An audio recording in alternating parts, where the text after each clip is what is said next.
তবে কি বিশ্ব আরেকটি ভয়াবহ যুদ্ধ দেখার অপেক্ষায় আছে? এবার আর ভারতের আক্রমণের জন্য বসে থাকবে না পাকিস্তান।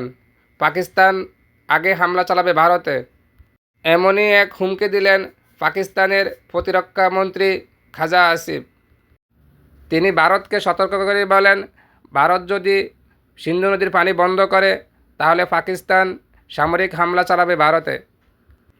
প্রতিরক্ষা মন্ত্রী খাজা আসিফ আরও বলেন, শুধু গোলাবারুদের মাধ্যমে নয়, আরও নানাভাবে আগ্রাসন চালানো সম্ভব। সিন্ধু নদীর পানি বন্ধ করে ভারত আগ্রাসী ভূমিকায় অবতীর্ণ হয়েছে। ভারত যদি সিন্ধু নদীর পানি বন্ধ করে, লাখ লাখ মানুষ পানি সংকটে পড়বে। পাকিস্তান যে সম্পূর্ণ যুদ্ধের জন্য প্রস্তুত তা আর বোঝার বাকি নেই। তারা বড় ধরনের মহড়া চালিয়েছে।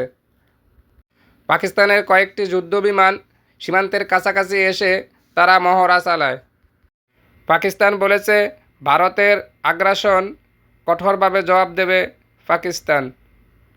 ভারত ও পাকিস্তান সীমান্তে দুপক্ষের সৈন্যদের মধ্যে ব্যাপক গোলাগুলির খবর শোনা গেছে। এতে করে দুই পক্ষের সৈন্যদের হতাহতের আশঙ্কা করা যাচ্ছে। সীমান্তে দুই পক্ষের সৈন্যদের মধ্যে ভয়াবহ অবস্থা বিরাজ করছে।